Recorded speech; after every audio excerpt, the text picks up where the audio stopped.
ফুলকো ফুলকো লুচি তার সাথে তরকারি খেতে লাগে দারুণ, আর কিছুই নয় দরকারি। তো বন্ধুরা, আজকে নতুন একটা ভিডিও নিয়ে আবার তোমাদের সামনে হাজির হয়ে গেছি আমরা। তো আজকে দুপুর বেলার খাওয়াতে থাকছে প্রচুর আয়োজন, প্রচুর রকম খাওয়া। তো চলো বেশি দেরি না করে আজকে দুপুর বেলার খাওয়া দাওয়াটা শুরু করা যাক। তাহলে চলো বন্ধুরা, লুচিগুলোকে গরম গরম ভেজে নেওয়া যাক।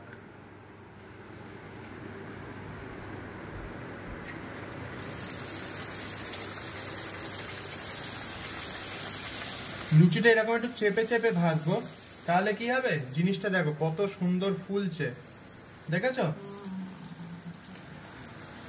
এবার এটাকে উল্টে দেই,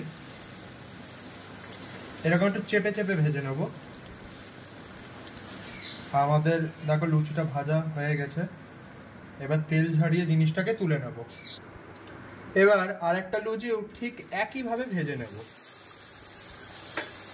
আমি দুটো হাত দিয়ে লুচিটা ছাড়ছি, কারণ আমি দুটো হাত খুব ভালোভাবে হ্যান্ড ওয়াশ দিয়ে ধুয়ে নিয়েছি। অবশ্যই একটা হাইজিনের ব্যাপার থাকে, তো সেটাকে আমাদেরকে মেনটেন করতে হবে। আর এইভাবে দেখো প্রত্যেকটা লুচিকে এরকম একটু চাপে চাপে ভেজে নিলে ভালো কিন্তু ফুলবে, একদম ফুলকো লুচি একদম। তাহলে বন্ধুরা, লুচিগুলো ভেজে নিয়ে খাওয়ার টেবিলে তোমাদের সঙ্গে দেখা করছি আজকের খাবারের আয়োজন নিয়ে। আজকে কি ব্যাপার গো? লুচি, ছোলার ডাল, এটা কি করেছো? কুমড়ো আলু পটল তরকারি। কি ফেরা তো লোভনীয় খাবার। লোভনীয় খাবার, লোভনীয় খাবারই বটে। তো ঢেলে ঢেলে ঢেলে ঢেলে খাবো। লুচি, ছোলার ডাল, কুমড়ো দিয়ে আলু দিয়ে পটল দিয়ে একটা সবজি করেছি, আর এখানে আছে দই মিষ্টি। তোমার দই মিষ্টিটা তোলা আছে, সেটা অবশ্যই দেবো।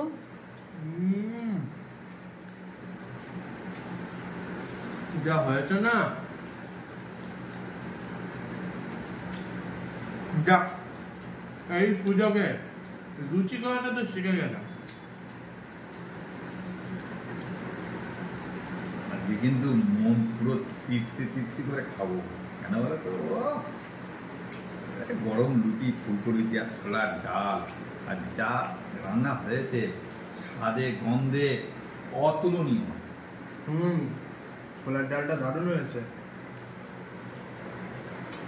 আর লুচির সাথে ছোলার ডাল যেন দুজনা ভাই ভাই।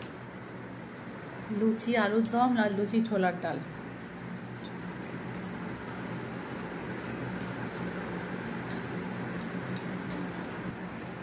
বন্ধুরা, লোভ সামলাতে পারিনি, যেটা সত্যি কথা। তোমরা তো দেখলে এখন দুটো লুচি খেলাম, কিন্তু লুচি ভাজতে ভাজতে আরো দুটো না আমি পেটে চালান করে দিয়েছি। যাই হোক, লুচি দিয়ে তো ছোলার ডাল খেলাম, কারণ তখন আমি লুচি দিয়ে এই তরকারিটা টেস্ট করে দেখেছি, সেটাও কিন্তু দারুণ লেগেছে। কিন্তু এখন আমি এই তরকারিটা দিয়ে ভাত খাবো, সেই জন্য ভাত অল্প করেই মাকে দিতে বললাম, কারণ অলরেডি 4টে লুচি খেয়েছি, সুতরাং পেট কিন্তু বেশ ভরা।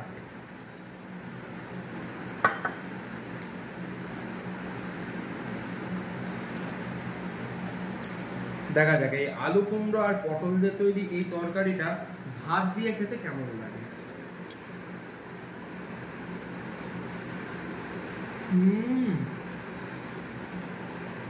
তরকারিটা বাস্তবে দারুণ হয়েছে।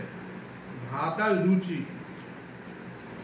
দুটোকেই এ কিন্তু নিজের স্বাদে আর গন্ধে একদম ভরপুর করে তুলেছে।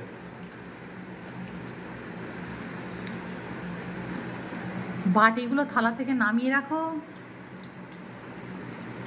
আজকে মোটে কথা বলবো না, কথা বলবে না।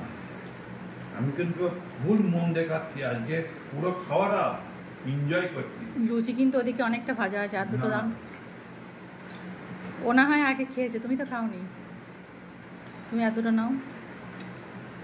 আচ্ছা খেয়ে নাও, তারপরে আবার দেখছি। খান্দই লুচি তো দিলাম, আর খান্দই দিই। লুচি খাবো খাবো। অফ ক্যামেরায় দুটো তুমি নিয়ে নিয়েছো, আর দুটো নাও। চারটেই বেশ। ও কারে খারাপ বলবো আর কারে ভালো বলবো, মনে করছিলাম ছোলার ডালটা ভালো, এ খারাপ। ওরে বাবা, ইনিও তো দেখছি ফর্মে রয়েছেন। ফর্মে রয়েছেন? ভালো করে বানাতে হয়, এমনি এমনি ফর্মে আসে? সত্যি তাই, যিনি রান্না করেছেন তাকে ধন্যবাদ কিন্তু আমার দেওয়া হয় না। আমি শুধু বলি খাবার ভালো, এ লুচি ভালো, ছোলার ডাল ভালো, তরকারি ভালো, কিন্তু যিনি বানিয়েছেন তাকে বলা উচিত খুব সুন্দর তুমি রান্না করেছো। যদিও আমি সেটা বলি না, তবে বলা আমার। বন্ধুদের কিন্তু আজকে রান্নাটা দেখানো হয়নি। আজ তো সবাই জানো যে অশোক ষষ্ঠী, সেই জন্য আজকে বাড়িতে নিরামিষ রান্না বান্না আর লুচি বানানো হয়েছে। তো বন্ধুরা এখানে দেখো কাণ্ড, দেখো দুধে ভাতে বাঙালি। ওর ইচ্ছা হচ্ছে, অনেকদিন দুধ ভাত খাওয়া হয় না, তাই ও দুধ ভাত খাবে।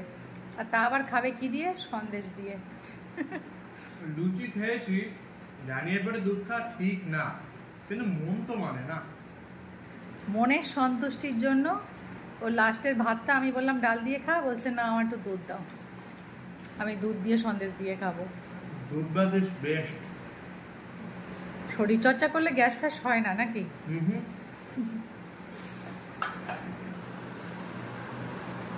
কি গো মা, আজকে তো তুমি একাই ষষ্ঠী করেছো আমাদের বাড়িতে।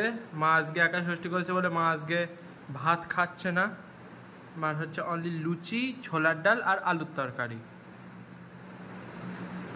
তা কেমন লাগছে মা? শুধু আলু না, আলু, কুমড়ো, পটল, পটল, অল্প একটু বেগুন, বলতে গেলে 5 মিশালি, টমেটো আছে। তরকারিটা কিন্তু একদম অন্যরকম হয়েছে অন্যান্য দিনের তুলনায়। ভাজা করে দিয়েছি, দারুণ হয়েছে। তো আজকের এই রান্নাটা দেখানো হয়নি, অন্য একটা দিন বন্ধুরা দেখাবো। তবে খেতে এটা কিন্তু খুব সুন্দর হয়েছে, খুব সুস্বাদু হয়েছে।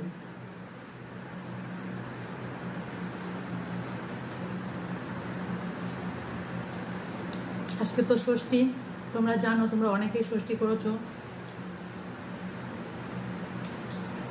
খাওয়া দাওয়া করে নিলাম। তবে তোমাদেরকে একটা কথা বলবো, তোমাদের ভালোবাসায় আর তোমাদের এতটা ভালোবাসায় আমার পথ চলা খুবই ভালো লাগছে। তোমাদের ভালোবাসা সত্যি আমি ভীষণই আপ্লুত। ইতিমধ্যে যারা চ্যানেলটা সাবস্ক্রাইব করে দিয়েছো তাদেরকে অসংখ্য ধন্যবাদ আর অনেকটা ভালোবাসা। আর যারা এখনও চ্যানেলটা সাবস্ক্রাইব করোনি তাদেরকে একটা রিকোয়েস্ট করবো, প্লিজ চ্যানেলটা সাবস্ক্রাইব করে দিয়ে পাশে থাকা বেল আইকনটা প্রেস করে দাও আর আমার পাশে থাকো। আর আমার ভিডিওগুলো যদি ভালো লাগে তাহলে একটা লাইক, একটা কমেন্ট আর একটা শেয়ার করে দিও। তাহলে খাওয়া দাওয়া করে নেই। আর আজকের মতো টাটা।